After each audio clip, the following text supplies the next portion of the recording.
सभी को नमस्कार। इतने गुरुजनों को सुनने के बाद शेष कुछ कहने के लिए नहीं रह जाता, फिर भी कोशिश करते हैं। मैं हर साल वहाँ से झारखंड से आती हूँ इस कॉन्फ्रेंस में डॉक्टर कामाख्या कुमार जी का, कि यहाँ कुछ हमेशा नया टॉपिक देखने और सुनने को मिलता है। और साथ में मैं जी.डी. शर्मा सर को भी सुनने आती हूँ। उनके साथ और बहुत वरिष्ठ लोग रहते हैं, उन्हें भी मैं सुनती हूँ, लेकिन हमेशा कुछ ना कुछ मुझे सीखने को मिलता है।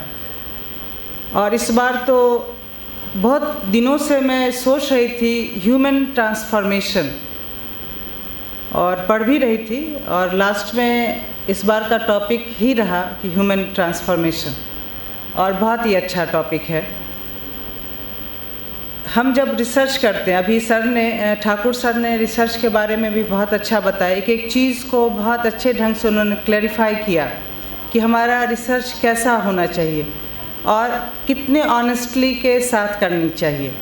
क्योंकि जिस तरह से हमने यौगिक ग्रंथों को पढ़ा है और सीखा है, और गुरु शिष्य के बीच बैठकर एक ट्रांसफॉर्मेशन हुआ, एक ज्ञान का, वेद के रूप में, उपनिषद के रूप में या गीता के रूप में, उसी तरह से आज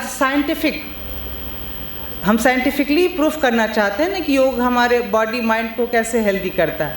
उसके लिए भी हमको बहुत गहन अध्ययन की ज़रूरत है, और उसके लिए भी आपको किसी अच्छे गाइड की ज़रूरत पड़ती। हमेशा अच्छे गाइड से लीजिए और इधर उधर से कट पेस्ट नहीं करेंगे। ये सर का बहुत अच्छा लगा मुझे कि हर चीज़ों को बहुत उसके ऑब्जेक्टिव्स को या क्या होनी चाहिए उसको उन्होंने समझाया।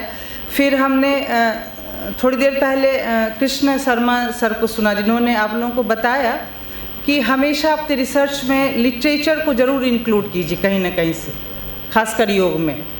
और ये इसलिए ज़रूरी है क्योंकि आज के समय में अगर हम देखते हैं, योग इसलिए फेमस हो रहा है या इतना इसको लोग अपना रहे हैं इसलिए क्यों ये बिल्कुल बाकी चीज़ों से अलग है। मेडिकल साइंस या और भी जो हम ले लें, उनसे इसलिए अलग है क्योंकि इसमें अगर हम योग में आसन करते हैं या प्राणायाम को आप डालते हैं या ध्यान को डालते हैं या योगा के किसी दूसरे पद्धति को लेते हैं, मंत्र योगा, लय योगा, नाद योगा, आज भी उसमें निकला हुआ है मैगजीन में कि नाद योग पे किसी ने कुछ लिखा है। सबके पीछे दो चार चीज़ बहुत अहम रहता है जिसको योग में हम लोग फोकस करते हैं, और शायद वही ह्यूमन ट्रांसफॉर्मेशन का कारण बनता है। सपोज़ कि हम जब आसन करते हैं तो आसन में हम लोग क्या करते हैं, एक फाइनल पोजीशन, बॉडी को एक विशेष स्थिति में लाते हैं, फिर ब्रीदिंग के साथ, और थर्ड रहता है अवेयरनेस, सजगता। तो जब भी हम इन तीन चीज़ों को इंक्लूड करेंगे, स्वाभाविक है हमारी मानसिक स्थिरता उत्पन्न होगी, और वही हमारे शरीर में बदलाव लाएगा, शारीरिक लेवल पे, मानसिक लेवल पे और आध्यात्मिक लेवल पे। उसी तरह से जब हम प्राणायाम को डालते हैं तो बहुत लोग, सर ने बोला कि नाम सिर्फ डाल देते हैं, भ्रामरी हुआ, नाड़ी शोधन हुआ, या कुछ आसन के नाम दिए। वो कैसे इफ़ेक्टिव हो सकता है वो हम डालेंगे।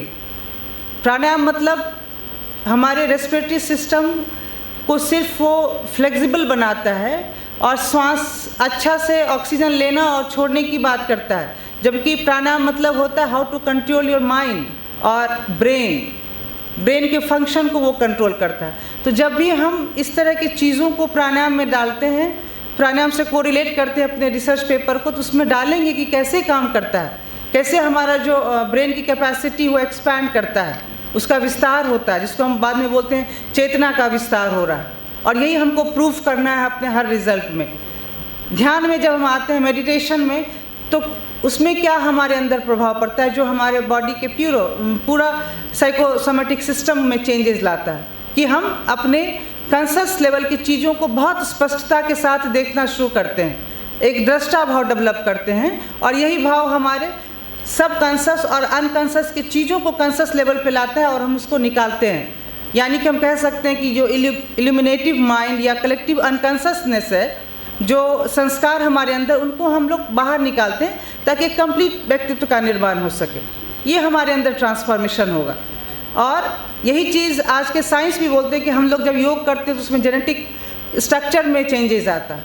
ये हमारे पूर्वज ने बोला, हम अपने संस्कारों का क्षय करते हैं, जन्म जन्मांतर संस्कार। अगर उसको हम कोरिलेट करेंगे तो देखेंगे कि वही संस्कार हैं जो हमारे पूर्वजों से हमें आए, और हम रिसर्च के द्वारा जो हमारे जीन में जो चीज़ हैं उनको हम चेंज करने का प्रयास करते हैं कि हमारे नेक्स्ट जनरेशन में वो ना जा सके।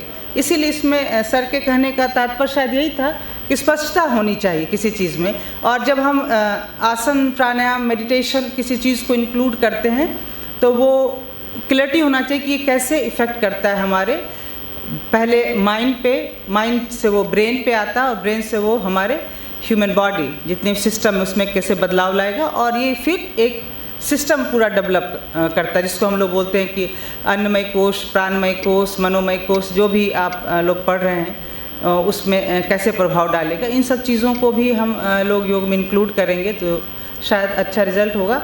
और ह्यूमन ट्रांसफॉर्मेशन, मुझे लगता है कि जो हमारा ट्रेडिशन रहा है आहार से लेके, और ये यौगिक टेक्निक्स जितने भी रहे, इवन आहार पे भी अगर आप लिटरेचर देखेंगे, अपना पढ़ेंगे आयुर्वेद या गीता, तो उसमें दिया हुआ है कि जो हम आहार लेते हैं वो 3 भागों में बंटता है। एक जो रहता है वो मल का निर्माण, दूसरा हमारे मांसपेशियों का निर्माण, तीसरा हमारा मन बनाता है, और इसी मन को योग के द्वारा हम कंट्रोल करने का प्रयास करते हैं। उसके अलावा और भी हमारे उसी ग्रंथों में लिखा हुआ है कि ये अन्न जो है, ये अन्नमय कोश, ये जो अन्न में हमारा जीवनी शक्ति है वो कैसे 3 भाग, उसमें भी 3 कोश बनते हैं, स्थूल, सूक्ष्म और कारण। जो स्थूल है वो हमारे वो स्वाद हुआ या उसका भार हुआ, जो उसका सूक्ष्म है उसका प्रभाव हुआ, और तीसरा जो रहते वो संस्कार का निर्माण करता है। तो एक छोटा सा आहार को अगर हम यौगिक आहार के रूप में लें तो उसमें हमारे अंदर कितना परिवर्तन होता है, वो संस्कार का निर्माण करता है। फिर आसन, प्राणायाम, मेडिटेशन और तरह तरह के योग तो कितने सारे चेंजेस हमारे अंदर लाएंगे। तो मैं ज़्यादा समय नहीं लूँगी क्योंकि समय बहुत कम है, और इस तरह के सेमिनार अटेंड करने से एक चीज़ तो है कि हमें बहुत कुछ सीखने को मिलता है, खासकर जब हमारे पास एक्सपर्ट आते हैं, गुरुजन आते हैं और एक नई नई चीज़ों को इंक्लूड करते हैं। कोई बहुत साइंटिफिक रहते हैं, कोई बहुत सारे ग्रंथों का अच्छे से अध्ययन किया हुआ है और उनको कोरिलेट करते हैं पास्ट और प्रेजेंट के बीच, जिसको सीखने के लिए हम लोग यहाँ पे उपस्थित हुए हैं। बाकी आप लोगों का बहुत बहुत धन्यवाद, आप लोग आए और कुछ आपको सीखने को मिला। बहुत बहुत धन्यवाद। मैं वाणी को विराम देती हूँ।